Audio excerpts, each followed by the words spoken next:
Hello, YouTube, and welcome to the In Your Head podcast. I am your host, as always, Jesse, and with me today for this episode on the couch, comedian Steve Karr. Steve, how are you, sir? Hey, Jesse. Good to be here. It is good to have you. Thanks for inviting me. No problem. It's always been it's been a blast watching you in High Note. Thank you. You know, I don't get around to a lot of the other scenes, so I know there's a million open mics a night, and I'm sure you're hitting more than one.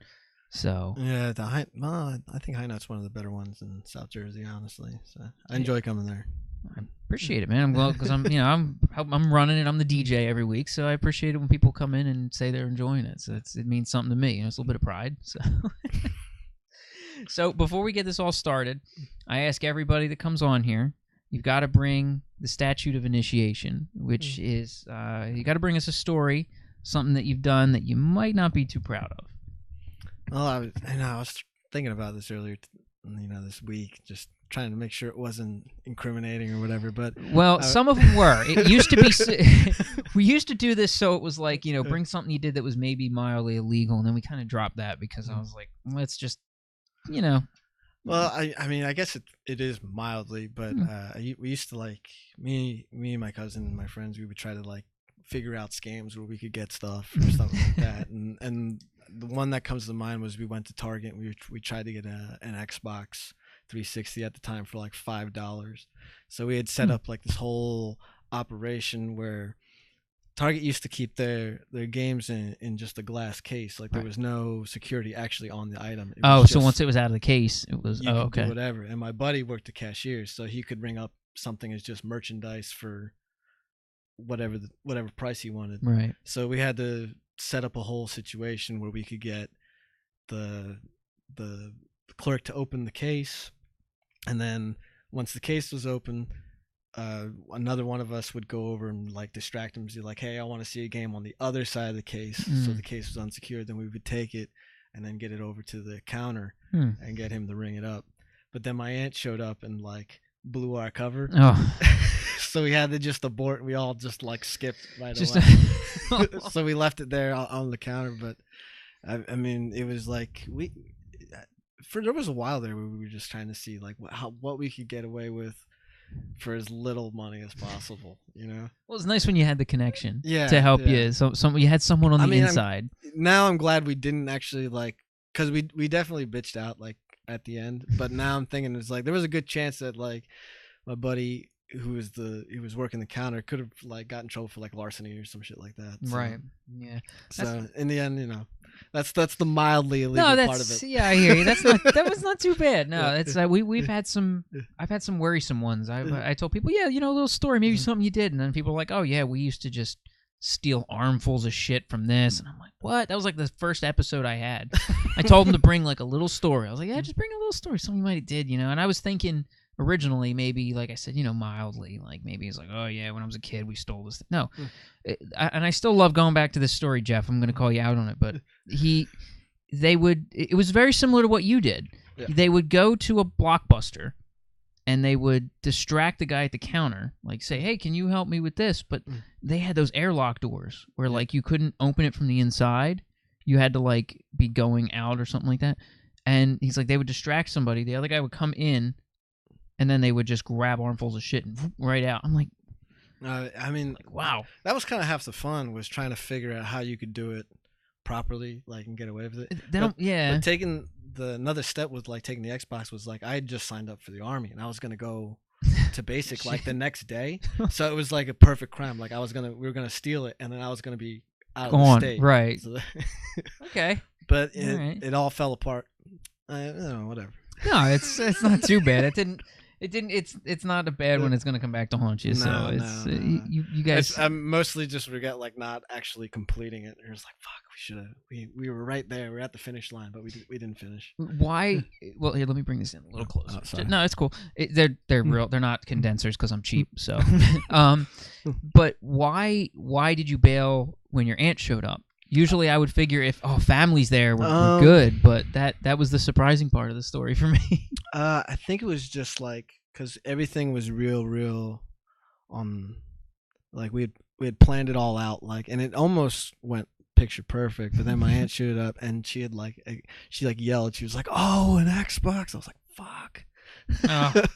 And So it wasn't like she was. I think it was just it took me out of it, and then it was something said just like bail, and we just bailed. Yeah, just see, because it was unplanned. I didn't even know she was at Target that day, so when she showed up, it just threw the whole game off. Right. The way you said it, I thought she's here, she's going to throw us under the bus. No, like that's what I was thinking. But the way you okay, now that makes more sense. Yeah. I'm like, man, family's just going to throw you under the bus like that.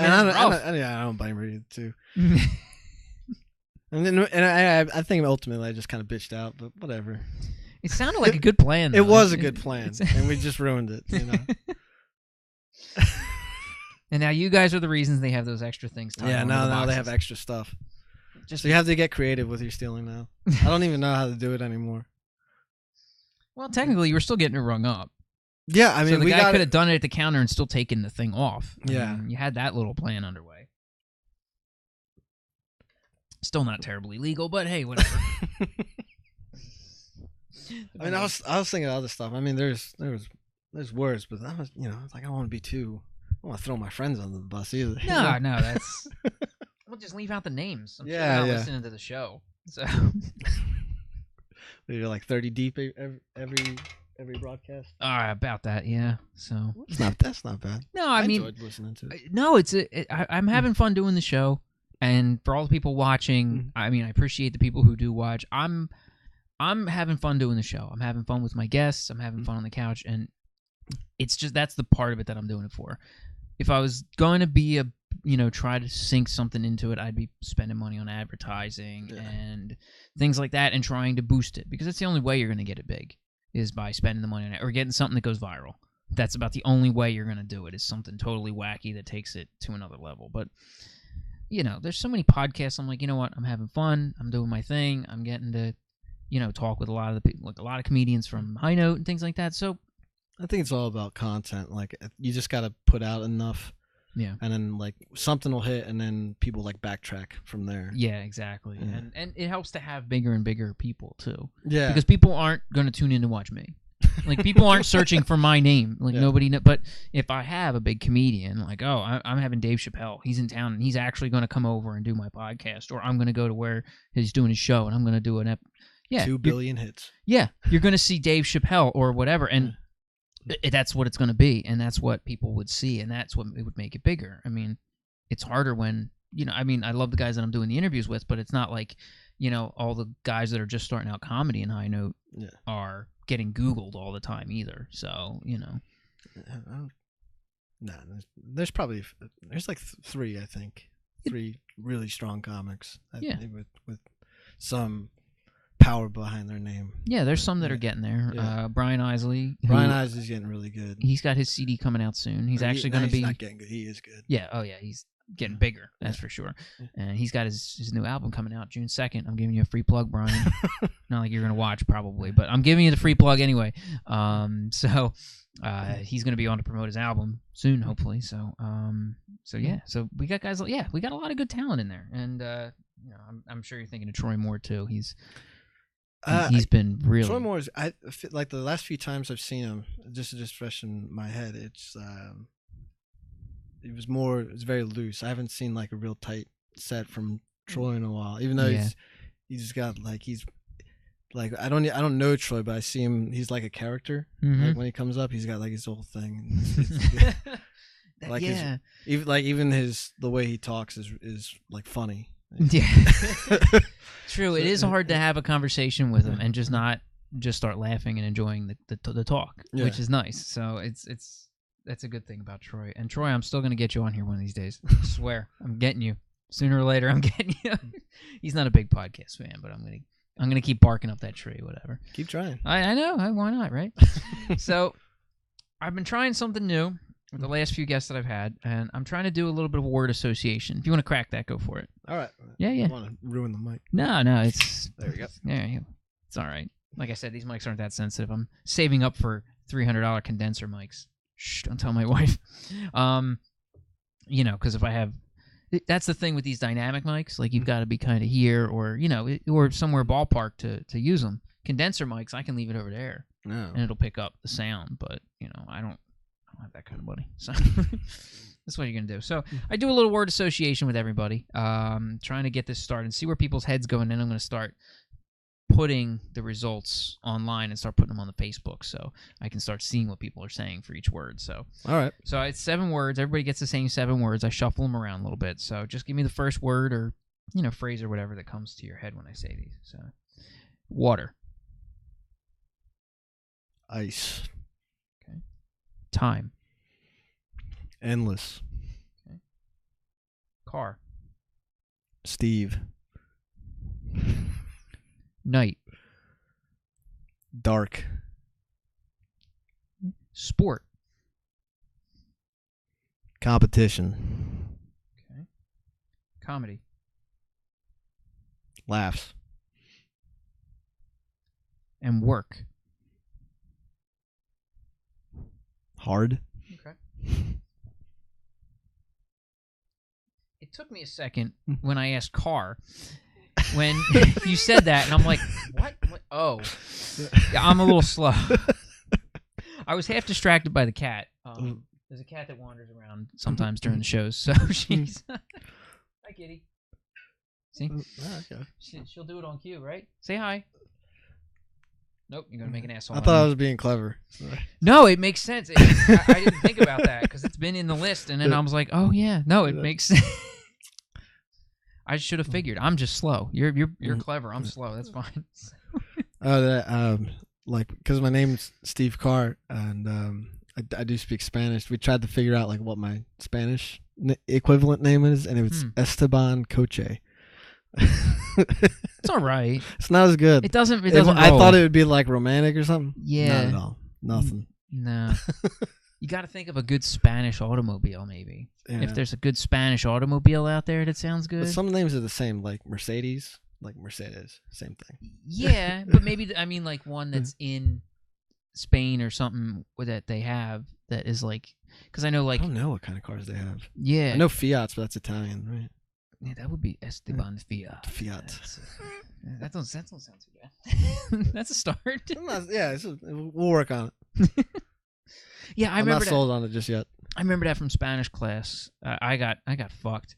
Jesse is not a translation at all, especially because they couldn't go with like Joe because Jose was already done. Somebody already had that. Because in our Spanish class, they would try to give us a Spanish name, and they'd go around for each person. Jesse, I don't know Jesse. Yeah, see, they I ended up with Santiago. It's a soft J. Yeah, Hesse. Yeah, that would be weird. No, that sounds awful. No, that's. Yeah, so that I ended up with Santiago, which I was like, it's a mouthful, that name. It's not bad. I mean, it's a nice name, but if you say it right, it's just Santiago. Santiago. Yeah, you gotta really get that accent in there right, and then it's good. But other than that, it's a tough one to pull off. You gotta commit. Me llamo Santiago. Yeah. My real name's Jesse. Yeah. No, I'm just going to leave the second sentence off. I got to commit with that one if I'm going to do it for sure. So, I haven't spoken Spanish since college, and my Spanish is so rough. I remember going to Mexico with my parents. I think I was probably 18, and we went to the usual Cancun and stuff like that, and I was the translator. I think my sister was taking French, so I was the only one of the 4 of us that could speak any Spanish. But for some reason, my words were awful, but I knew numbers. I could count to whatever, but I could hear numbers and know numbers, but that was it. If you spoke Spanish to me, I would really pick up a couple words, but numbers. So, like, if I was going to a taxi or if I was going to ask how much something cost, I could ask that and then just hear a number. Block out but that's all I knew was numbers, and I probably still do, but that was the weirdest thing, is I just couldn't get my head around Spanish for some reason.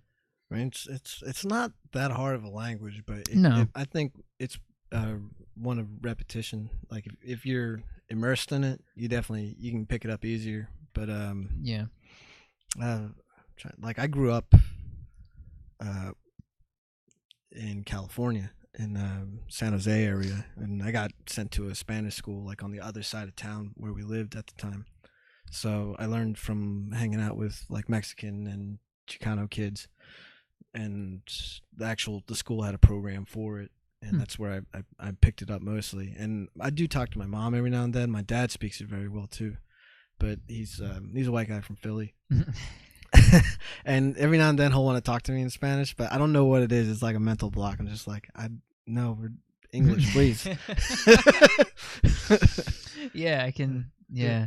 So then I got to ask you this, because this has bothered me. I dated a girl a long time ago who spoke Spanish, and her mom spoke Spanish and everything, and she had a cousin who was bilingual, could speak Spanish, but couldn't read and write it.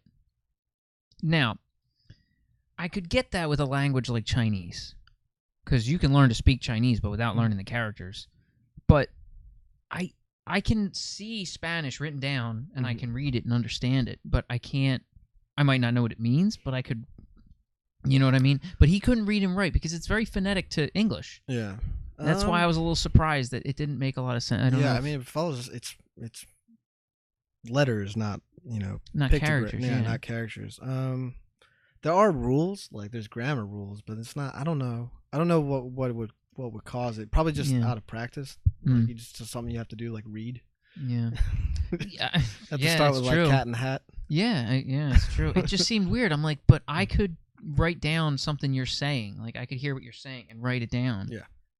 And know what you just said and be able to write it down. Even if I didn't know what it was, I could know the words as you're saying them and write it down, and then be like, okay, that's what it is, right? Yeah. But he couldn't read and write it, which I guess it was weird because I thought it had the same phonetics to English almost. I mean, the rules, he spoke Spanish really well. He was very bilingual, but that always mystified me. I thought it was me, so I don't know. I thought he didn't think it was weird. Nobody else he knew thought it was weird. I guess I just found it very. That's I haven't even thought of that. I don't even know. Like, I mean, I don't really talk to a lot of people here in Spanish. I mean, most of everything's English, right? And, I very rarely ever use it when I meet somebody, but nobody's handed me a note in Spanish or something to read in it. Just I keep it conversational. Right? No, it makes sense. I mean, and they're probably the same way. That's probably what it is too. There's no need to actually read or write it. Yeah. Yeah, I guess it makes sense that way. I guess I'm always trying to, like when I see something, I especially see something in two languages. It's nice to see, or end up with something that's not in English, and you're like, oh, okay, well, what's this say? So I could read it, which would be great for knowing another language, and especially going to Mexico or something like that. I would have loved to have had that because there's so many times where I'd have something in my hands that I was like, I can read it, I don't know what the words mean. Like so it was just really strange. Like if I had a better vocabulary, I could be like, okay, I know what this is, and I try to do it on syntax because I could pick up a couple words, but I was like, man, this is bad. So yeah, I guess I could see how he feels. I guess it's probably something along those lines. But cool. Well, that answers that question from way back. So that's a way back question. That's from. So I don't have like a better answer for it. No, it makes a little bit more sense. I guess like you said, if you don't write it a lot, it's probably just going to be. Yeah, just lose it. Yeah, so that does make sense. I just, I know like German uses a different alphabet, so that would throw me off. Like, it would be the same thing, but it wouldn't be phonetic because you got these weird backwards B's. Do you know German? No. No Deutsch? No, none at all. I never learned any of that language. They only had 3 languages in my high school, was Spanish, French, and German, and I said Spanish because I figured it'd be the one I'd use the most. But I never really had I don't think I've ever really spoken with anybody else who even spoke German. I think we had Paul Carson on this podcast, and he knows German. And his story, if you guys haven't heard it, is hilarious. His statute of initiation is great.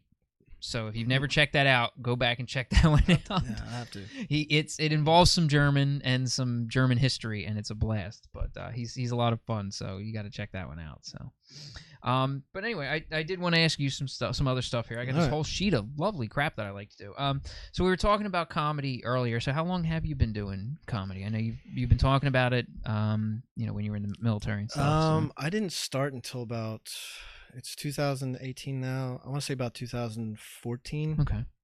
I like lost my job, and I went to a bar in South Philly. It was American Sardine Bar.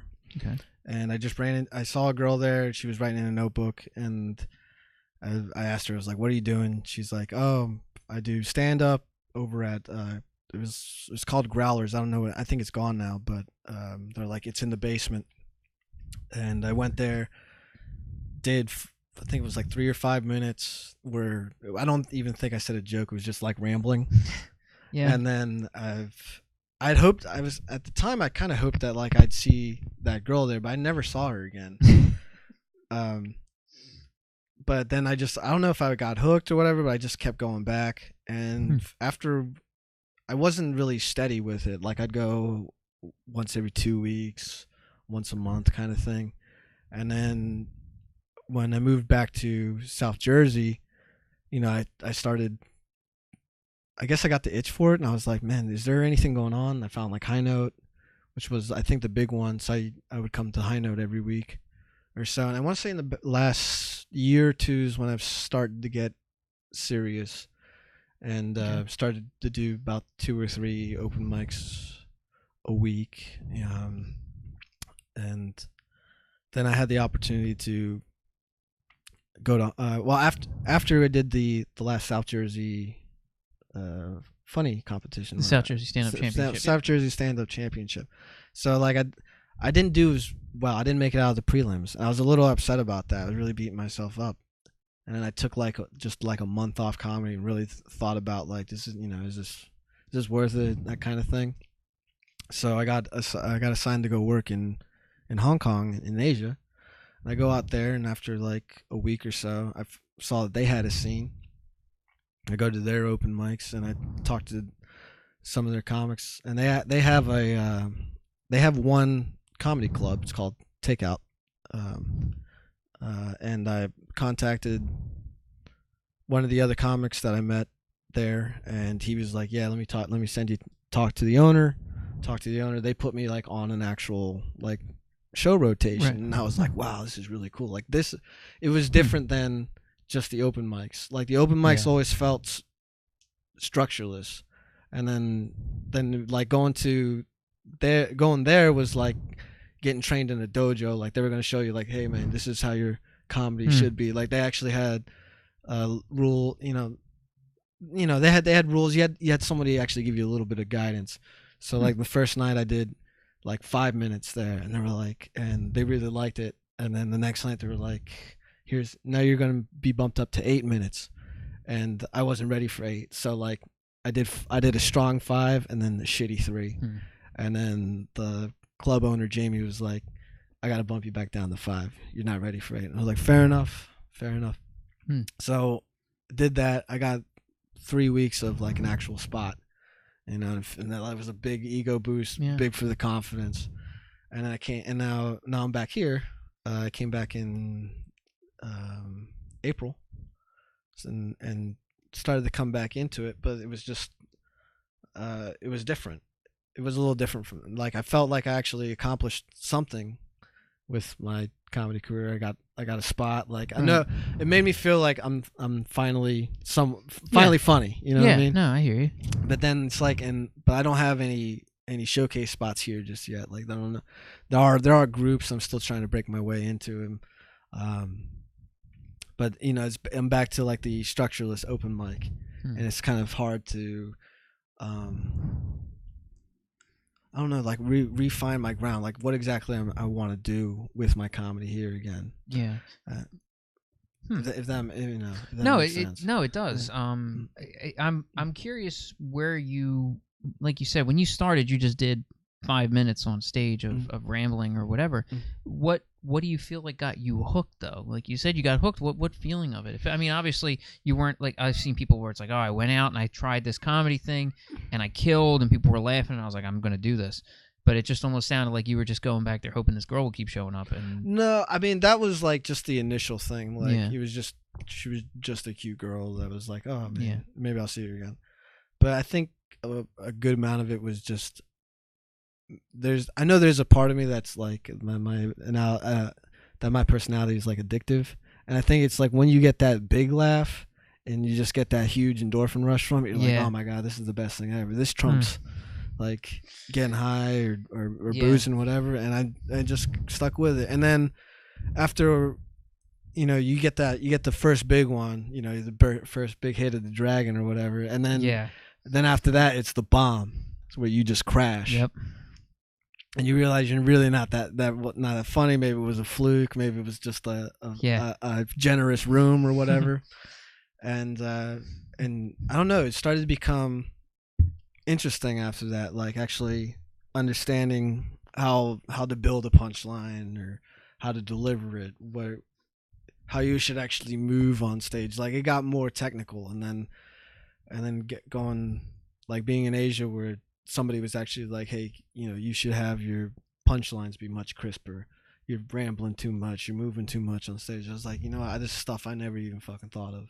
Yeah. And coming back, I'm like, oh shit. And I've seen now, like, even just being home this last couple weeks, like at the beginning of May, I felt really strong. I had my sister come out to High Note, and I had a 5 minutes that killed. It was great. But since then, I don't know what it is. It's like I can't find that same groove, and I don't know if it's just I'm not feeling the material the same way, or I'm not, I don't have the same energy. But that's more stuff I have to figure out. Have you tried recording yourself? I do record myself. Okay. I don't do video all the time, but I do audio. Maybe time. the video would help you too. I think so. Because a lot of guys do the video, and I think with especially what you're saying as far as the body language and controlling all that stuff, if that's what they're saying, then maybe those are things that you'd be like, oh, I'm doing this again. And, I was a bowling coach back in the day, so to have that for somebody and videotape was a great thing you do when you coach, because you can say, look, this is what you're doing, you need to do this or whatever. So, when you're saying something like that and you're trying to refine a physical thing like that, that might be... Yeah. It gets like... It starts to become more than just being funny. After a while, like you start to see, like when I listen to myself, I'll be like, man, that was a minute and 30 seconds of no laughs. Like there should at least been one somewhere in there. You're like, fuck, man, what am I doing wrong? Yeah, it's that's a tough time, man, and it's rough being like, it's even rough watching because you feel bad. You're like, man, this guy, I know this guy's funny, and I know this guy can do stuff. Like anybody who comes up, I'm like, I know this guy can bring something, but it's just like it's so. But that's what the open mic is for. Yeah. Because if everybody came in, put their shit on the table, put down that tight 5 minutes their first time into the mic and walked out, that would be weird. Yeah, and even after just doing like an actual real show and then coming back to the open mics, I realized like I don't want to do a tight 5 at the open mic all the time. Open mic should be kind of like, lifting weights or whatever. I should be doing more weight, or I should be trying stuff that's out of my comfort zone, to add. So it does bring you back down to earth just to be like, oh, I gotta fuck up again. Yeah, and you gotta build yourself. That's that's true. It's almost like you get too, like my ego grew too big, and I just brought it back down. Yeah, it seems like a thing that can definitely do that. Yeah. And I've told everybody who's watched this that I was on one time. Now, the problem was it was like so neutral, I think, was the feeling. I didn't feel like I ate it, but I didn't feel like, I know I didn't kill. I didn't, and I'm first to admit it. But it was okay. It really was. That's the best way I could describe it. It was okay. And I think it, like my wife, she'd say, yeah, it went okay. And that's what I felt like. And to me, that left me kind of in limbo, which was like, yeah, now I can get worse. Yeah. And I don't know if I want that feeling. And I don't want to get better, because then the worst feeling when you go down is like, plus the anxiety, I think I can't. That's a good way to put it, because after the South Jersey competition, like I felt like I bombed, but after when I reviewed it, I was like, it wasn't bad. It was neutral. Like it just wasn't. It was okay. It wasn't anything. It wasn't worth getting out of the prelims. You know what I'm saying? Yeah. Well, and I didn't get to see any of them either. Too much in my head, also. Like I had built it up too big. Well, and there's some bigger names that come out to that. Oh yeah, there's too. There was some good names that came out that year, this time around. So they were tight. I mean, we would look, because we pretty much tried to go by everybody's availability. So if you could only do one, so it wasn't like random draw. I think we had 4 weeks, I guess, worth. And when we would see a a week, we'd be like, oh man, this is gonna be tough on some of these guys. Like, Yeah. you know, it's almost like, oh, that's not, you know, it's almost a shame because you know these three names are solid. Yeah. And it's tough, but you could have had a good night and not moved on. I mean, I saw it happen there. I saw a guy kill, but then you got a guy who packed the room. Yeah, I mean, So- there's so many variables, but Yeah. it was more of a, I guess, like a personal thing. Like after I thought I did better, and then when you go back, you're like, wasn't bad. It was neutral. It almost feels like that's worse. You're just like, meh. Yeah, Yeah. it is. It's a hard. It's really a comedy limbo, man. Yeah, It's like, a tough fuck. place to be. It's Like hard. these are good jokes, but they're not hitting. Yeah, and I've seen that happen. Yeah. I've seen a joke that one night. Now, sometimes you see these jokes that come out, and people will tell them week after week after Yeah. week, and that's the worst thing to see. For me, anyway. Like I like to see people, like you said, try new jokes. The most success I've seen is somebody taking a joke and making it better. Yeah. And then running it. And then, like we were talking before this, we were talking about, knife sharpening. To fine tune that edge and get it finer and finer until it gets to that razor's cutting edge that you want. And that's what I've noticed a lot of guys do that really show up with the repetition. You'll hear the same joke, but it'll change. Yeah. I've heard Troy do certain bits about, and actually he told us about this. He did, he's been working this one bit where he talks about catching his dad getting a blowjob on the beach. Mm-hmm. A great bit. I've heard it a bunch, but he always tends to work it a little bit more and just hones that edge down, and it's become this beautiful piece of work. But then he said even one he was talking about it recently. He did it at a show not long ago, and it just ate it, just dead silence, like nothing. So I try to find, like, when I first use a joke, normally it's too wordy, it's too long, and then just chipping away at actually what is funny, and then try to condense it down. Because I used to do bits that were like a minute, 2 minutes long. And you're like, this is, it should probably be 30 seconds, but I don't know like how to break it down to make it funny and still get like the whole joke across, because it becomes much more. yeah, I don't have a good way to describe it, but it is sharpening the knife, I guess. Yeah. And a lot of people I've seen punch up jokes with what you're talking about. Yeah. They call punching up. So you can still do that 2-minute story. Kyle Kinane, for instance, can tell you a great story for several minutes, but there's always that little bit of stuff in the middle that he'll take that part and make it funny and just have this great build for a story. And that's what I've always loved, guys that can tell a good story, because I find that funny. One-liners are cool. Excuse me, Mitch Hedberg stuff, like Stephen Wright, they're great. But a story, I get so much more into a guy who can tell a good story. And that's something I think this area has strong storytelling jokes. Yeah. Like when I was over, just learning in Hong Kong, they have more of a New York style, but it's very punchy. So it's like every 30 seconds is a funny joke. Where here it's a little more, maybe drawn out by like 30 seconds or so to a minute, but it's tighter. It's a tighter story. That's another aspect that I hope I can get better at too. Right. As I see. Now that like I'm actually in the game, I'm actually trying. You can see where I'm weak, where I'm strong. Like crowd work is something I would like to try more, but I haven't actually done it. And it's almost like training a muscle. Like you have to go through with it and actually do it. But like I don't. It's gonna hurt. It's gonna hurt bad.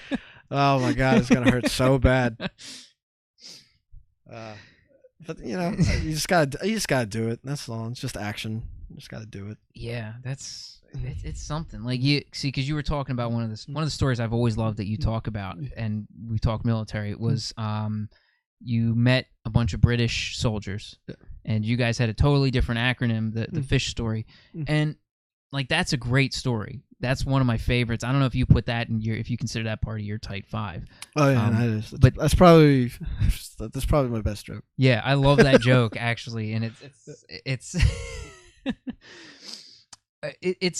it's stories like that I love listening to, because that has a perfect build. You've got the great you know, and maybe hits me more because, again, I grew up with a father who was in the military, so military acronyms and stuff, I'm no stranger. But some people listen to a military acronym and they're like, what?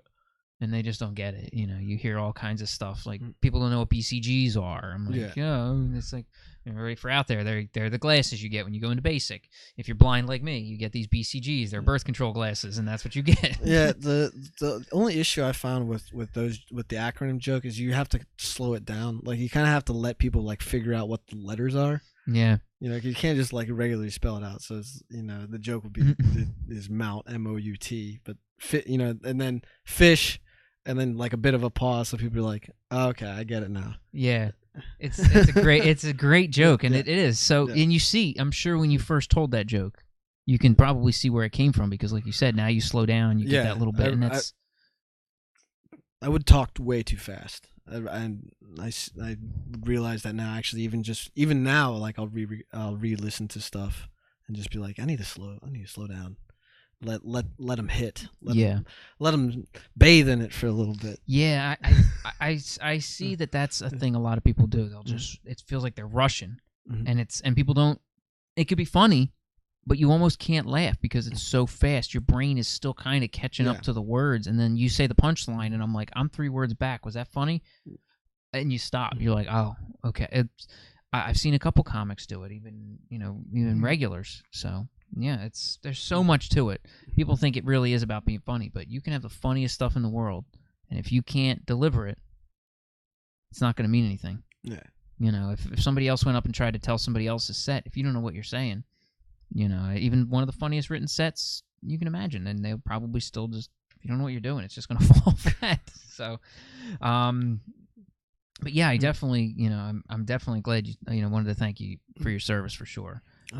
So Memorial Day weekend, dog. I know, man. It's perfect timing. This is the Friday before Memorial Day, so it's a perfect time for this. So I mean, I always feel a little strange because like Memorial Day is for like soldiers that died. Yeah. But I still get messages like, you know, thanks for serving, and I kind of want to be like, I'm not dead. Yeah. But you know, I know it comes from like a nice place. It's a lot better place than it used to be. You know, it's, you know, like we said, my dad was in Vietnam, and I don't know if I've told this story on here. Is he alive? Yes. Okay. Yeah. Because I was born in '82, so yeah, I'm not that old. But he I don't know if I've ever told this story on here, but I went to buy something off Craigslist. I went to buy a guitar off a guy on Craigslist. And he's like, yeah, you know, I'll meet you at the Chicky and Pete's. And I was like, okay. So I went to the Chicky and Pete's, and he had the guitar. He's like, all right. So we just went and sat down and decided to eat lunch. I'm like, cool. So I'm talking to the guy. I don't even know how the topic came up. But eventually we started talking about, yeah, my dad was in the military. I said something. And after we're talking for a little bit longer, the guy is like, starts crying. Like he's visibly breaking down. And he's like, look, I want you to apologize to your father for me. Because I was one of those people that was outside those buses yelling and swearing and cursing at soldiers that came home. Oh, man. And, yeah, like, and that's what they were doing back then, you know, just horrible, horrible things. And now, like you said, now there's so much more respect, and there's much more of an understanding. It's not, you don't have to agree with the war. Protest the war. Don't protest the people that fight it. Yeah. You know, you guys are doing what you do. You're doing what you're being told to for the country. But, you know, you may not agree with the war. Most people don't. I don't. Yeah, I think Vietnam was like the very first time people actually saw it. Like there was actual TV and media and stuff like that. So it was never like, I don't think World War II was really seen. Other than a lot of radio. I want to say that like it was like radio, and people would like go to theaters and they would show like a news clip before the movie or something like that. But it was never like in people's houses and shit like that. And then of course you had like the drug explosion of the 60s too, like opening people's minds and stuff. So it was just kind of this perfect, this perfect thing of just of people being able to express themselves newly. I mean, we're probably seeing it now too with all the Twitter and shit, like the way people, you know, their voice and everything. Yeah, I'm okay with it though. I mean, it doesn't bother me anymore. For a while, I took some time to really shed the whole veteran image. Like, I didn't want to be known as like, oh, Steve's that was in the army. Like, and I wanted to be, you know, now it's like, oh, I'm a comedian, And that was like a big thing for me, because for a while there, it almost feels like you carry it with you. And now that I don't, there's a certain freedom with it. It's, it's almost like shedding a label, shedding an old set of skin like a snake or something like that. Yeah. Yeah. And but I'm so happy that it's the way it is now. Because I've always had a ton of respect for my dad for what he did. He was a dust-off medic. So that was cool, even, man. that was even crazier, 247th Med Detachment. So if there's anybody out there who is looking for people in that detachment, all 30 of you who watch this, if you're trying to reconnect with the 247th Med Detachment, drop me a message down there somewhere below. But he's, I always loved it. I mean, I was younger. I always asked the weird questions like what happened, and he was never really afraid to tell me the stories. I know a lot of people have trouble with that when they come back as far as telling the stories, and I guess the wars might be a little bit different depending on the way it is because of, the door-to-door fighting that, like you were talking about, and things like that. I think even my dad, I think we spoke about it not long ago. He's like, that war would have been, if he was in Afghanistan, he says, I wouldn't want to deal with it. He's like, I'm glad I was in Vietnam. He says, I would rather deal with the jungle fighting than door-to-door. So... Iraq was more, where I was just desert. So it was just like open plains and like tight villages and stuff, but it wasn't very much door to door. I think Iraq is more like that because it was like actual city. Yeah. Like what is it, Baghdad and stuff like that. That's those. And it was weird. Like Iraqi veterans and Afghan veterans were almost like different breeds of dog. Like that, same creature, but not quite the same. And they came back very different. Yeah. Because it was such a different war. I mean, Jarhead. Like when I watched that movie, because that was Desert Shield, I think, from that one. Yeah, that's one too where I don't have any connection with it really. It's so like their war was so much different than what I went through. Yeah. For the most part, I was attached to a field artillery unit, and I was the medic for a gun line. So we would man the guns, and if something like a fire mission, something came and done out, we would shoot flares or shoot rounds down range, and then we would switch every couple months, and then we would just do convoy missions to go get like supplies for the base from the main base and bring it back down to our forward operating base. Okay. Yeah. So it wasn't my deployment wasn't too bad, but I think after doing 4 years, I was done. I'd hit the point where I was just like, I think I want to do something else, and just didn't look back.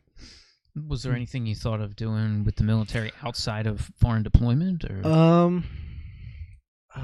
Like at the time, like when I joined, I had some family that I do have history in my family. I had an uncle who was a Green Beret. I got another uncle who was a captain. My grandfather was in WW2. And at the time, I wanted to be a Green Beret. I thought, I wanted to be Billy Badass and like, and have all the stripes and because you get a knife when you become a Green Beret. I wanted the knife and all that. The knife and was it the wolf's tooth they call it? I can't remember what it's called, but I wanted all that shit. When I was, I'm like 20 or something. Just wanted all that bravado. And I tried out and I didn't make the cut. And I would have had to try again. And at the time, I was thinking back on it. I was just too young. I was too immature to make the cut. So I was like, if I wanted to do it again, I would have had to re-enlist for another 4 years, and I just didn't have the heart for it after deployment. Yeah. I know there's a lot of different things people can do coming back. Especially like, okay, I'm deployed for 4 years, and now I can come back and do something that's not deployed. People get jobs in the public sector and stuff like that. So I guess I didn't really know because my dad was the same way. Once he was done over in Nam, that was it. Done. He was, he was out. That's it. No more. So, I was going through. I get in touch with most of my guys from my unit on Facebook, and I think of everybody that I went with, there's only like maybe 10 guys, and out of 100 something guys that I went with, only 10 guys have made a career out of it. Okay. So it does. You do see there are some guys who still, that's their life now. But I at the time, I think I don't know what it was, man. I think I just was burnt out on it. Yeah. Plus, I didn't want to be away from home anymore. Yeah, it's not what the recruiter tells you it's going to be, is it? No. The exact opposite. What- Your experience may vary. Yeah. That should be in big, bold letters on the front glass of the recruitment office. They got those posters. That's probably how. Well, because I'm sure your uncle you said was the Green Beret. Yeah. Because I'm sure he probably could have. You wish that quote was right below him too, because your experience may vary for sure. I need to talk to him. I haven't talked to him forever. I know he's got stories, but I've never taken the time to actually sit down with him in a while. Oh, I'm sure he's got good ones. Oh yeah. I mean, field artillery's something though. Not everybody gets to do something like that. It's big cannons. That's some big shit. Yeah. It's we just got a cannon put in front of our office at work down in the Navy Yard. They took one of the guns off the battleship. Oh, one of the local battleships. I don't know if it's the Jersey, but it's a 19-inch gun. I don't know. You know, it's like I don't know much about artillery now that I think about it. It's like, well, it was a battleship gun. I don't think you would know, but I'm just saying as far as the caliber, it's a 19-inch gun. So to clarify for people out here, there's a difference between a gun and a cannon. So a gun is rifled and fires a solid projectile that's just a thing, and a cannon fires an explosive warhead. Well, the gun that's in there is this giant rifled gun that fires like a 5-ton rifled 19-inch wide slug that's just solid whatever. And they say it can penetrate damn near anything. This thing would fire 200 miles away. It's like, it's... Yeah, the tech that they have is incredible. Actually, when you sit down and like review it, you're like, man, what? You can just kill a mountain with this. Yeah. I don't like that. That's ruining my view. Get rid of it. And yeah, we can really change the world, and it's a good thing we haven't. So it's, yeah, man, it's a lot of stuff that I've seen out there. I mean, my friends, I have another friend who was in, and he told me about the Mark 19, which I always thought was the coolest goddamn gun ever invented. And for other people who don't know, that is a fully automatic, belt-fed 40mm grenade launcher. Oh yeah, fuck yeah! Yeah, I remember. I used one in basic training. That is a hell of a tool, I thought, and I've always found that as probably one of the coolest pieces of. You had to straddle it. You had to like. Yep, that's to fire it. It's a lot of gun. So imagine throwing grenades as fast as this thing will shoot, like a regular gun, just grenades, not bullets, grenades, folks. So I've always just thought that's pretty goddamn cool. I've never seen one like outside of a firing range though. Yeah, I don't know what they would even mount that on. I mean, I don't think I've ever seen a Mark 19 on a Humvee. I mean, there's other vehicles you can mount it on. Like, yeah. I can't think of any off the top of my head. Striker, but I never actually saw one. Actually, here's a good military question. I just watched this movie again recently, and probably anybody who has seen this movie, please comment below, because I don't think anybody else in the world likes or has seen this movie. Pentagon Wars. It's this movie. Say nobody's seen it. I've not seen it. It's this movie about the Bradley. Is that vehicle still in operation? Bradley's a tank, right? Sort of. The way they describe it in the movie, it started out as an APC, and armored personnel carrier. Sorry, it started out as an APC. Then they wanted to make it a scout, so they put guns on it, and then they made it kind of bigger, and they made it into a tank. So it's like the way they described it in the movie is it's a troop carrier that doesn't carry troops, a reconnaissance vehicle that's too conspicuous to do reconnaissance, and a tank that has less armor than a snowblower. So I didn't know if this thing still existed or if it probably does, but I don't know if it's used, because like a lot of what happens, like what happened with my unit, because we were a striker brigade. Okay. You can look up what a striker vehicle is, but we were originally slated to go to Iraq when I first joined the unit, and then I joined in 2006. 2008 was the election, and when Obama got elected, like they had to hold off, like and wait for what was going to happen. Right. So Obama got elected, and then our mission changed from Iraq to Afghanistan. So like the Striker wasn't made for mountains because it's flat on the bottom. So like the roadside bombs would just split it like a can. So then we got the MRAPs instead, which are like they look like a SUV on steroids, but the bottom is V-shaped, so the explosion it blows outwards. Right. Okay. And so we had to switch over to those because we were like, these strikers are death trap. We can't use these anymore. Yeah. So it really just depends on what they need, where they're using them. So I mean, I never saw a Bradley. I saw a Paladin, which is like a tank with a artillery cannon built into it. Jesus Christ. But yeah, I know, man. It's like, now I'm thinking about this stuff. I'm like, man, there's some real big death machines out there. Some awesome shit rolling around in the desert. God damn. Yeah, I mean, like, I've always been fascinated with the military stuff. I never served, unfortunately. I mean, I probably should have, because I probably would have got my head on straight a lot sooner. But, you know, I was always fascinated with it. I always had a lot of respect for everybody who did it. But the machines, the firepower, the things that we create, you know, now they're even talking about rail guns. I think they're on boats and stuff. Yeah, in the Navy. They're putting them on boats. So you're shooting a slug at Mach 8.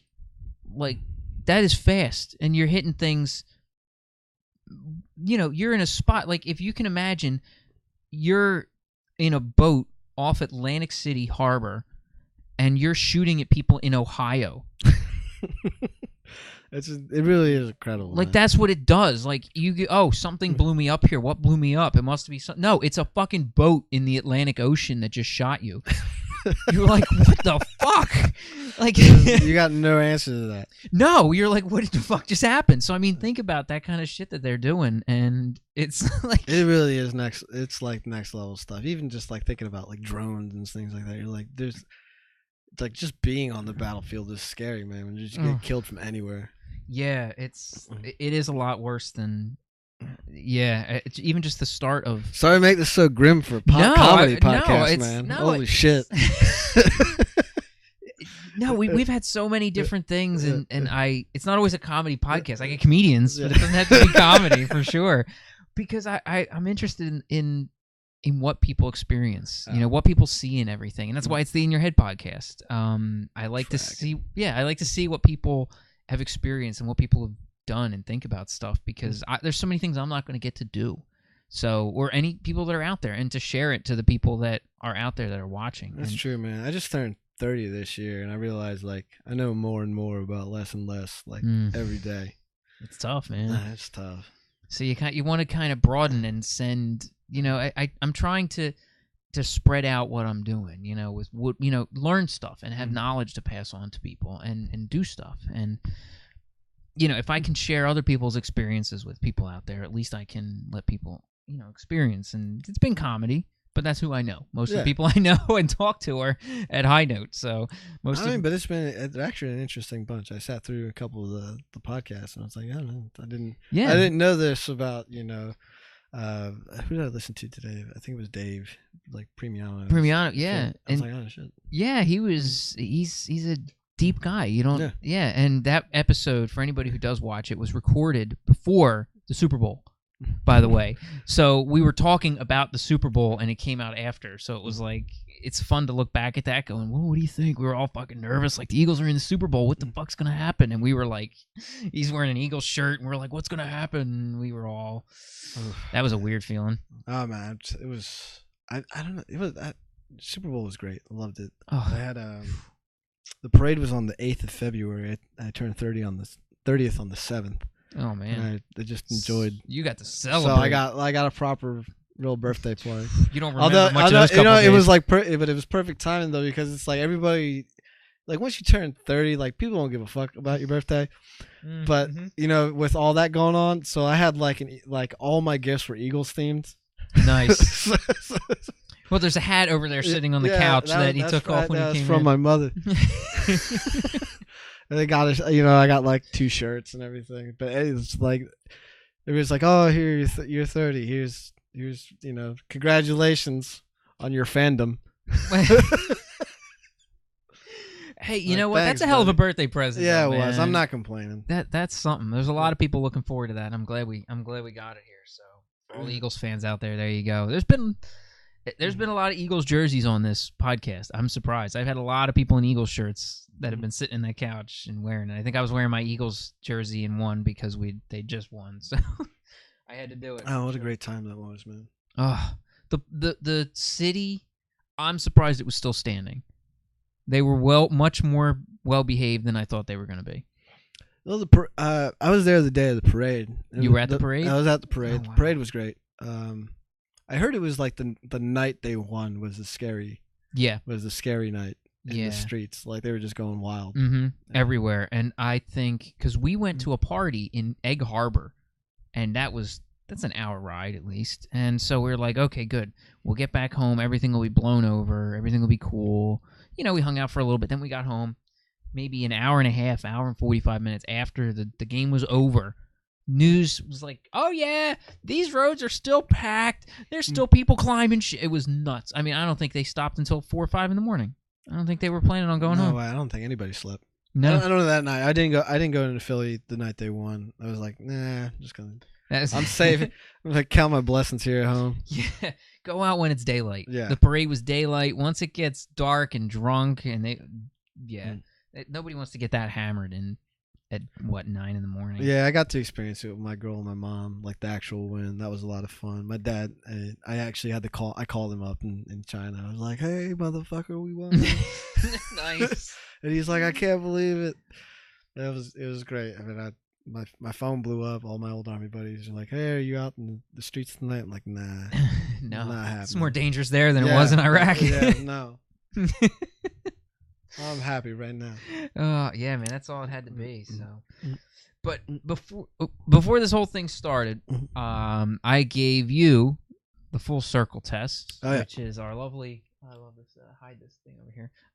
So I give you the patch of circles here, which I'm going to bring up for everybody, which I somehow inverted. How the hell did I do that? Excuse me 1 second. Let me flip that over for you. Oh, I'm on the wrong window. You dummy. Give me a second, folks. I'm sorry. I'm professional. Come on, Jesse. I know. Fix it. I'm trying. Look what I did. This is one of the problems with OBS when you're not paying attention. Look at that. There we go. I'm sorry, folks. This is the beauty of live recording when you're not editing and stuff. So they can all get a look at what we're looking at here. So take me through this, because I've seen some diversity in this, in a lot of them. But I'm seeing a whole bunch in this one. We are all over the place on this. Yeah, one. So, I just kind of like just free formed it. Okay. So you started with the cat. Yeah, I started with a cat. It's just something I know how to draw, and I do like animals. I mean, I have a cat at home, so I was like, cat. Cat. Okay. Yeah. And then we got the baseball. So you're a baseball fan. That's good. I was curious about the snowman.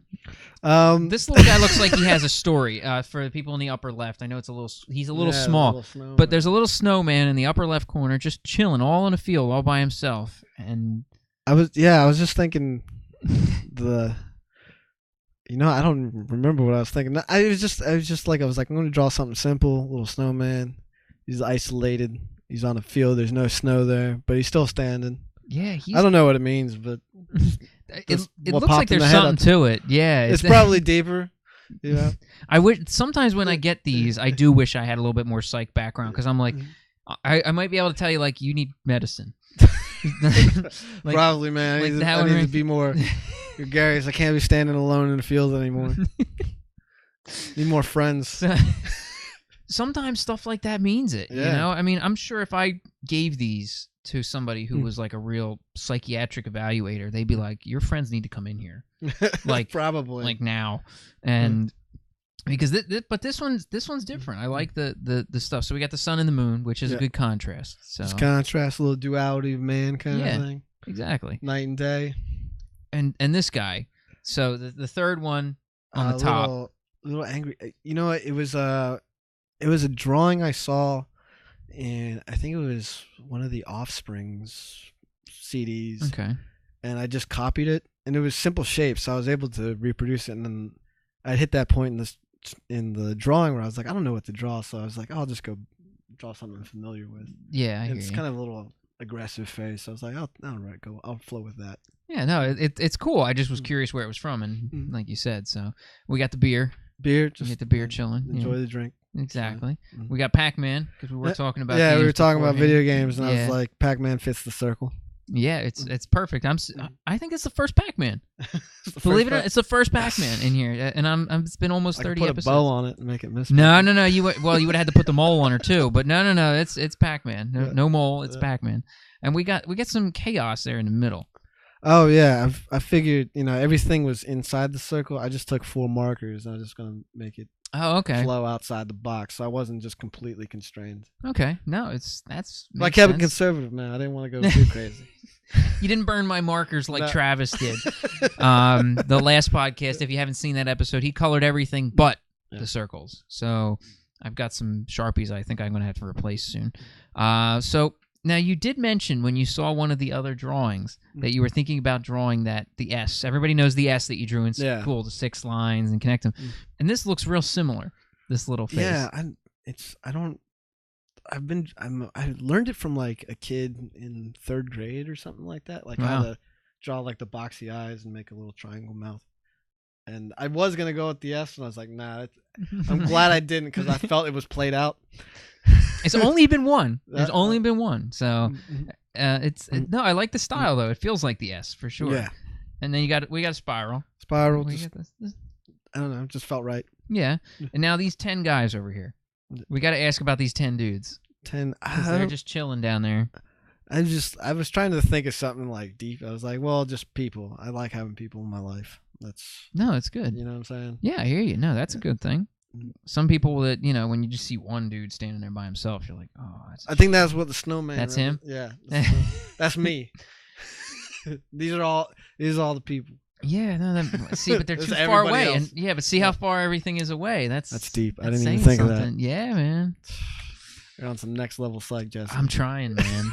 28, 29 episodes, man. You start to pick up some stuff in these little drawings, man. But no, I like this one though because it covers a lot of. It covers a lot. Like there's a lot to be said here. I really do wish I knew more because I could take this to a dream analyst and they'd probably flip the fuck out. It's awesome though. I'm glad you appreciate my artistic skills. No, it's not about the art. It's what you're saying in it. Yeah. The snowman is simple. Yeah. It's not a like an artistic snowman. Like it's not a photorealistic snowman. But it says a lot in just the little guy, so small in the big circle, just in the light in the plane. That says something to me. I mean, that's you're not wrong. Yeah, so that's what the picture's saying, more than just like I could just draw a snowman. Look at that. Yeah. No, it's you could even just doing it now, even just in review, I'm I'm psychoanalyzing myself. Like, oh shit, what's wrong with me? Well, that's why I let people just do it without prompt, because then you draw it and then you don't know what's going to happen, and it comes out kind of cool. So this is going to be an awesome one. I can't wait to post this one because I'm sure you'll get some responses for that one for sure. So thanks, guys. Let me know what's wrong with my brain. Yeah, well, a lot of the people on here, I could make some therapists a lot of money. I should. If there's a therapist that wants to sponsor this show, I will make sure that I will give your card out after every show. So hit me up. I could use the sponsorship money. So speaking of which, man, just like with the comedy stuff, I realized I need to promote myself better. Like I gotta put together a website, make some cards. There's the business side of it too that I haven't even thought of. Yeah, doing all this stuff. It's hard. It's hard. Like this especially. Yeah. Like I've got stickers. That's something. It's something. Yeah, I've got stickers, and that's where we're going. So it's things like that. You start small. Need more videos, make a channel, that kind of thing. Yeah, I mean that's what this started out as. This was a pipe dream, and now it's 30 episodes of pipe dream. Yeah, still 30 episodes. Yeah, well, I mean anybody can record 30 episodes of something. It's not necessarily going to be 30 episodes of good. I've seen 30 episodes of bad. So, I mean there's that. There's people that have thousands of videos on their own page. Guys I watch called Glove and Boots. They do this. There are a couple guys that do they're like Muppets, I guess, and they do a show, and they brought up the weirdest things on the internet. And there's this guy has thousands of videos, and all he does is smoke a pipe. He doesn't say anything, but he'll have different pipes, different tobacco, and he'll just sit there in the video and just smoke a pipe, and just sit there, smoke the pipe, and then that's the end of the video. Is it one of those things that people listen to? I forget what they're called. The noise Was it A B something. I can't remember. Doesn't. I don't even think it's that. Yeah. It's really just a low quality, just a dude. I mean, as redneck looking as they come, just sitting there, just smoking a pipe, and he smokes it for like a minute, and then that's bam. it. And then then he'll have another video. How many followers is he? Yeah, that's. I don't know. I mean, this Billions. was a while ago. I gotta start biggest smoking channel pipes, on YouTube. man. I know, and it's so it's just. But why? That's the thing. Why? And then there's another guy I know that puts out a video once a month. It's called Primitive something. And now Primitive Tech, man, that dude's great. Yeah, he puts out a video once a month, but his video drops once a month. He puts out a new thing that he does. He'll make pots. He'll build a primitive house or a hut, and then within an hour, 2 million hits. Guaranteed. The guy's got like 7 million subscribers, and he puts out a video once a month. Well, with him, it's because like he doesn't talk in it. Yeah. So it's just like you just see a guy like make a hut Yeah. out of clay. You're like, that's how you do it. And I'm like, I'm glad I don't have to make a hut out of clay today. God for cell phones. Yeah, you know what I'm saying? Yeah, and it's so cool and intriguing to watch, and you just get lost watching this dude just build shit. So I always ask everybody at this point. I think we've covered a couple of them, but I'm going to ask your favorite. I want to know your favorite video game of all time. It can be console, arcade, but the game that favorite video game. I would probably not. I like the Mario universe. Okay. Like, I feel like they have like what gaming is down pat. Like it's just fun. It's colorful, and almost everything like that those Nintendo guys touch is great. Like I love because I started out with the Super Mario Brothers, and then I've kind of stuck with them almost for the entire 30 years of my life. But even the other stuff they do, Mario Kart, Mario baseball, tennis, and everything, it's all fun. It's just great. fun, right? Yeah. But do you have one game that you can? I got to make people narrow it down to one. I can't have people saying like, "Oh, Final Fantasy." No. Come on. Shit. Maybe 64. Even then, I'm like, I'm not 100% off. That's a good pick, though. People still really. If I said console gaming, Mario 64. Okay. It's probably the best. Yeah. Maybe Zelda, but I know I'm going all over the place. Well, which Zelda then? I gotta ask which Zelda. Ocarina. Okay. And, because I guess you were a 64 guy. I had a computer game for a while, and I think StarCraft is my favorite. That's a great computer game. Yeah. I love the Protoss, the aliens in the game. Yeah. Because I feel like now, growing older, I feel like we're kind of slowly turning into the Protoss. The whole how they communicate with like, they have like a nerve cord or like like an avatar, like a hair braid thing, and they can talk to each other and feel each other's feelings through it. And then there's like a dark Protoss where they cut their cords and they're individuals and stuff like that. I feel kind of that way about like cell phones, how like there's us we can be all connected, and then there's some who are just isolated and on their own. Yeah, it's like constant communication. It's almost overwhelming. Yeah. That's a great game with StarCraft, and it's still being played the hell out today. I mean, that game is still huge overseas. I mean, they still have huge tournaments for that game. I don't have the I like the visual of the games, but I haven't never taken the time to actually study how to play effectively. I know people like you have to be super fast. Like just going through like YouTube, like let's say like pro StarCraft or whatever, and they're like, oh, you need to click like 30 billion times a minute to be good. Yep, that's about right. You're like, geez, 30 billion? It's something goofy. Yeah, it is. It's insane. Yeah. It's unfortunately, there's a curve that like, oh, you don't play professional StarCraft, you're never gonna just give it up because you're not gonna. And I was a Terran guy myself, though. I like nukes. I love the nukes. What do you want me to tell you? My strategy wasn't great in that game. I would build up to nukes. I would make ghosts, and I would throw nukes at shit. And see, we used to play back in the day. See, because this will throw back for you too. We used to have like LAN parties. We'd go to somebody's house. Everybody bring their computer. This one guy had like excuse me, had all this networking equipment. So he had switches in the house, and the whole house was connected, so it was all really networked really well. And so imagine you're playing this game with like 8 people all in the same room, like a big room. And so for anybody who's never played StarCraft, when you launch a nuke and it goes nuclear launch detected across 8 computers, nobody knows where it's going. Nobody knows who threw it. Yeah. And you're like, the panic in that room of 8, like, yeah, when you're the person and you're by yourself, you're playing at home and you're like, oh shit, there's a nuke somewhere. Where's it going? You're like, okay, whatever. When there's 8 people just panicking, it's hilarious. It is one of the greatest feelings ever, just to watch everybody bug out, go, fuck, where's that shit? And then it's coming. Yeah, and they all start sending out their scouts looking for a ghost so they can blow his ass up before the nuke gets dropped. So, that's probably my favorite memory of StarCraft. Yeah. I mean, now I still play, but it's not as passionate as I used to. I do dabble, but I do. One thing I enjoy about it now is, like, I don't really talk on the phone with my friends, so we use gaming as kind of that medium.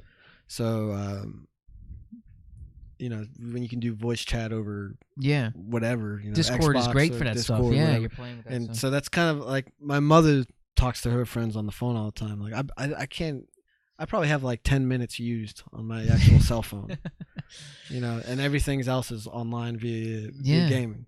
Yeah, because it's nice. You're at least doing something, and you're sitting there talking and going, what's going on? And you're playing a game. I'm not just going to sit here in my Plus, the silences feel better because you're actually doing something. Like when a conversation kind of takes a lull for a little bit. Yeah, because you're getting a Zerg rush, so at least you have a reason to be quiet and pay attention to something.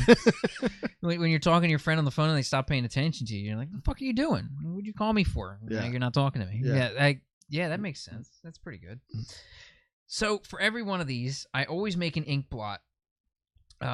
For every guest, I make an individual ink blot, and I probably rotated the crap out of this thing now because, like I said, I'm professional. Yeah, I did. Look at that. Aren't I great?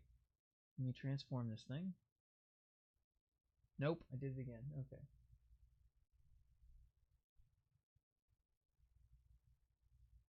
See, I'm sorry, folks. It's been a while. I haven't been doing this much. So this is the ink blot that we made here. So as our viewers can see it as well. Kind of looks like an elephant to me, like the nose, okay, the eyes, yeah, and then it's got like ears. Try to see if I look at it upside down, I feel like it's different.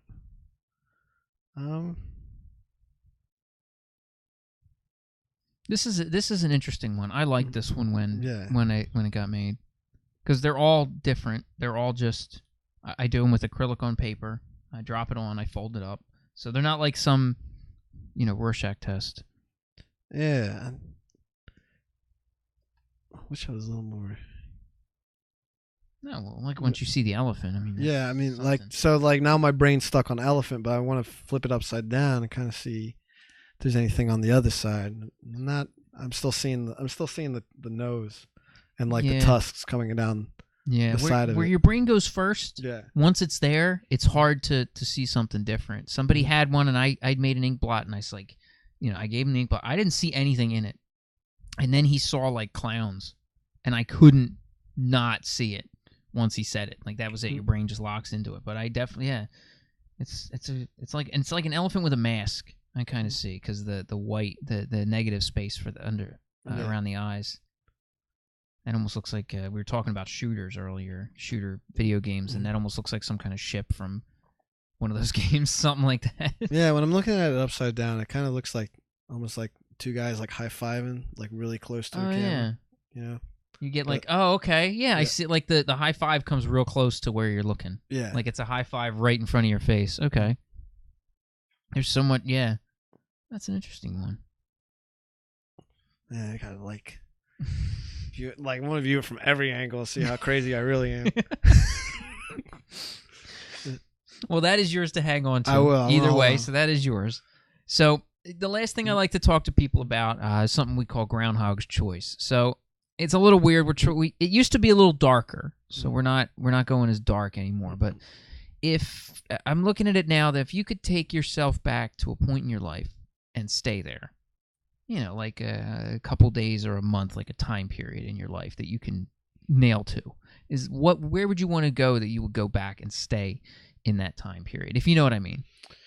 If I could go back, Like kind of like Groundhog's Day. kind of like Groundhog's Day. That's a good question. So you would live in that time period, and you'd be able to just enjoy that time period. Like, for example, somebody was like, "Oh, my freshman year of college because blah blah blah," like something like that. There was a few. I want to say I was about 20 I want to say between 22 and 24, where I came back from the army with like a lot of money and was like I had a lot of freedom and independence and stuff like that. I think that's probably where I would go and just like correct all the wrongs I did, you know.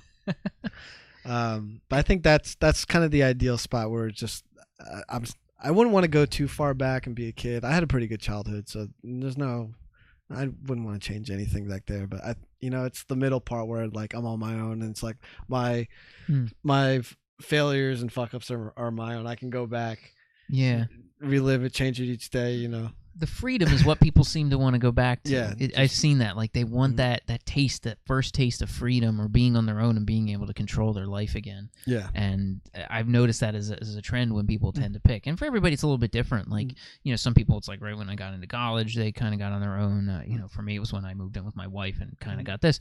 So for everybody, it's kind of like that. And it's interesting that seems to be a recurring trend of what people they really just love, that feeling of being on their own. Like in the military, I would have figured, because I know a lot of people that I've talked to that were in the military, they look at a time like when they were in like AIT and stuff like that, because that's when they made those real good connections and stuff like that. And so I thought like, a time period like that could have been in there as well. Man, I don't know. It's like I had a good time in the army, and I made a lot of friends and stuff like that. But I think it's like having that. It was when I got out, and then you just see like the whole world's open now. Like I'm not bound by contract anymore. Right. And so like this is true freedom. Yeah. So I was like, okay, this is where I'd probably go. And there's that little snowman. There's a little snowman. That's the snowman. That's who he was. That's God damn it, Jesse.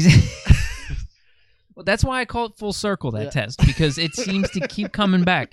It really does. I don't know why, but it once this interview goes on and then we look at the drawings, it comes back. So just pigeonholed me.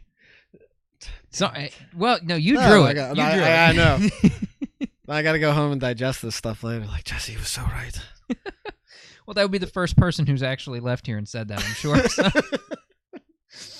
So I'm going to take that as a win, so I don't get those often. So I was going to ask if there was anything you wanted to plug as far as like a page or anything, but obviously, like you said, you're working on that. Nah, that's on my to-do list. I gotta make a page. Yeah. I mean, I have an Instagram and Facebook. Okay. I guess I can plug that. Yeah. Well, what's your Instagram? That's going to be a place for people to at least start looking. Steve_K36. Okay, we'll have to do some research before I put the link underneath. So you'll have to get back to me on that one. Yeah, no problem. I'll send you the link. But I think I need to work on the self-promotion side. Yeah. Some people are really good at it, man. They just got self-promotion down the line. It's social media. I think once you've got social media down, if you spend all that time on there, because I have only recently started using Twitter for this, and even then, it's really just like hey, there's a video. Yeah. So Twitter, I just don't. I never gravitated to it. I don't use it really much, and I'm kind of turned off of it just because with like the presidency and everything. Like I know how like the news pays so much attention to it. I don't really feel like I have anything worth saying for that long, or not even that long, but just like putting out. Yeah, because I've always thought if you're talking about the fact that you're doing something, you're not doing the something. Yeah, you're talking about something. Just do it. Just enjoy people, because people are more interested in like, look what I'm doing, and it's not you're not experiencing life anymore. You're just trying to tell everybody about your life, and that's what it really seems like it is. And it's after a while it became like, it seemed like everybody used Twitter, and I had at first glance I had just abandoned the idea of even trying. Yeah. And now it's like I'm so behind the curve. I'm like, I don't even want to use it. I don't know. There's other forums, but it seems like Facebook is the one I use the most right now. Yeah, Facebook's good for that. So I think it's the visual side, just because everything's kind of, maybe it's just familiarity, stuff like that. Well, you can use all sorts of media. I mean, you got your videos, you got pictures, whatever you want to put up. You can link it elsewhere. You can share it around. I mean, and it's so versatile for everything. I kind of like it for that. I mean, Instagram's cool because it's like, oh, look, a picture or a video. Yeah, it's just pictures. It's all super visual. There's the captions is all really small, underneath it. So yeah, so it's not going to tell a big story, but I think for Facebook at least, and you start boosting stuff or whatever, and the same as if people go to shows, they go to High Note, and these guys see you, and you start getting out there. I'm sure, yeah, especially if you're going to be booking more shows, so which hopefully you will be in the future. I gotta actually use Twitter.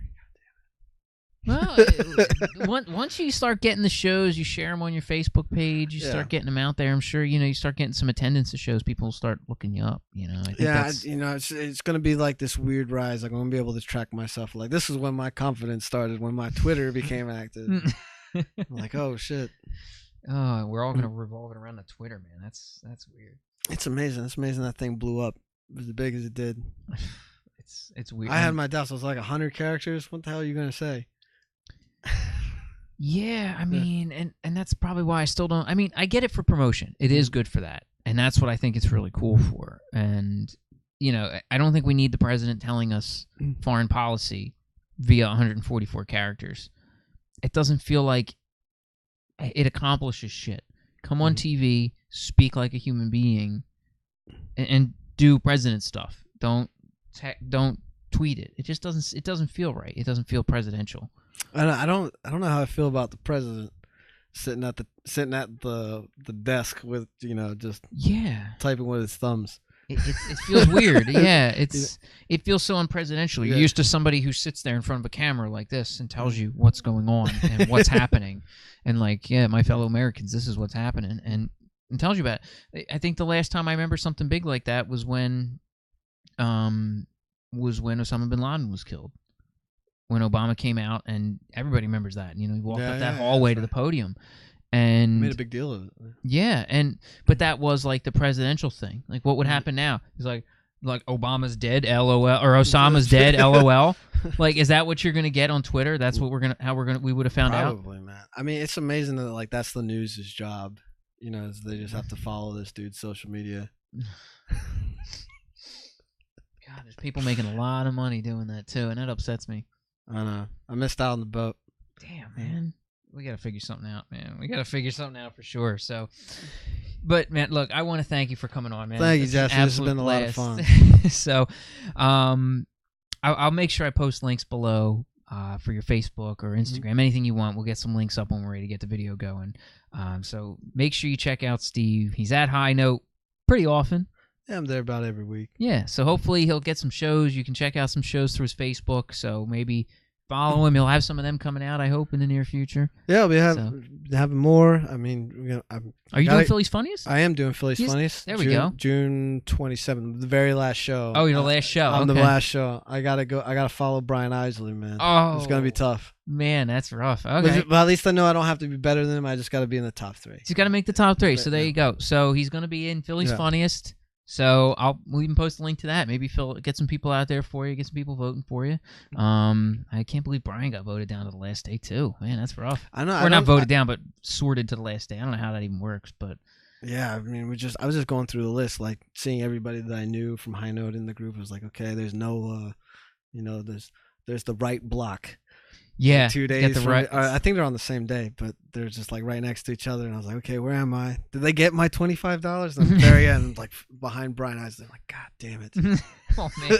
Nah, it should be okay. From what I've heard, the prelims aren't too bad. But yeah, because I still gotta bring heat, man. A lot of people sign up. Yeah, you can't just take a nap on it because I've seen that. I went to a show and. Yeah, there was a couple guys who were just like they had no idea what they were doing up there. Yeah. And they were not ready. So, they brought just like, I mean, one point, I think the guy went 3 minutes, didn't make it close to where he was supposed to. Minute and a half of it was silence because he was just confused. Yeah. And I'm like, wow, that would have been like just some guy off the street. You were like, yo, I want you to go in here and talk into this microphone for 5 minutes. And I think that's what they did to some poor schmuck. And it's like, this is what you're going to say your name is. And that was what it was. And it's, yeah, you gotta be ready. It's not an easy thing to do for sure. Cause it's, again, I've told people. I took a few minutes to like go through like the actual, the block that I'm on with, and like Facebook, the people's names, like, to see if they had any content, so I could kind of feel them out, just to see what the competition was. It's like, oh, it's tougher than, Yeah, this guy's doing like 15-minute shows every week at this place. Yeah, that's something to worry about. Or, oh, this guy's putting out an album on June 2nd. Oh man. So it's. I'm looking forward to that. That's kind of what my comedy's focused for right now. Is nice. That and end of June push. There you go. To make it past the prelims. So there you go. So hopefully you guys can check him out. If you haven't, check out Philly's Funniest. Hopefully they've got the schedules posted. Because the last I checked, like the other day, it was not, and it starts like Tuesday and Wednesday. Yeah, it starts next week. And they didn't have the stuff posted publicly because they sent you guys those mails. Yeah, we got the mail, but slacking, man. Right, but the website not updated. Update it, yeah, because I'm sure Helium's looking at my shit. Yeah. Oh, they are. I bet. Yeah. Oh, yeah. Yes, Helium is subscribed, I'm sure. They're one of those silent subscribers, and every time they're like, oh, man, Jesse put out a new podcast. Let's get on that shit. Yeah. I'm not going to hold my breath on that one, but if you are watching Helium, post that shit, because that's the way I wanted to know how, when people were up. Because that's, they did that every year. They were pretty good about it, having, like saying, hey, this is the prelims. These are the people who are up. So I could look through. Yeah. Now I've got to know a guy who has a list in his phone, and they were like, oh, here, take a look. And now I can scroll through and see when people are. So get your shit together, Helium. You got a lot of money from this. Get your shit together, Helium. That's a lot of money now that I'm just thinking about it. A lot of money. Yeah, that's $25 a person. $25. About 12 people a night, or 12 people a show. Yeah. 2 shows a night, twice a week. Winner gets, what, $1,200? Wow, they're making out like bandits. Oh, yeah. Wow, because... Jesus Christ, man! I don't want to sign up just because of that. That's not even fair. This is a big personal test for me. I just want to make sure. Oh no, believe me, it's a great reason to be on it. But I'm thinking, like, if I'm doing the math in my head, so it's 48 people a week. Yeah. For 4 shows at $25. That's $1,000. If I'm doing the math right, $1,000 a week. And they're hauling in over 4,000 because they're probably 5,000 because it's been 5 weeks. It's $10 to come watch the show, and it's $10 to watch. Yeah. Plus you're eating and drinking there. Unless you like one of the free. Yeah, you get a comp ticket. They comp tickets, but I think you have to buy drinks there. I'm not sure if they're doing it for the competition or not. But last time I was there, it was 2 drink minimum. Not for the competition. I don't think it is for the competition. But yeah, and so they're doing that, and you're getting $1,200. That doesn't seem right. Oh yeah. Yeah, it's not they're putting the venue up, so I'll give them that. Yeah, not like they're not making money hand over fist anyway. So it's weird because normally, like doing a show where you're getting people in, it's like, hey, you're bringing people to our establishment. Here's money. Yeah, I mean, it feels backwards. If you think about it, so it's like the first round's 5 minutes, second round is like 6 to 7 minutes. Yeah. Third round, if you make it that far, is about 10, almost 10. So it's like. What, $1,200 for 20 minutes of work? Not too bad. But still, you've got to be that one guy who gets that money. You got to be the one guy who's got it. So that's not well.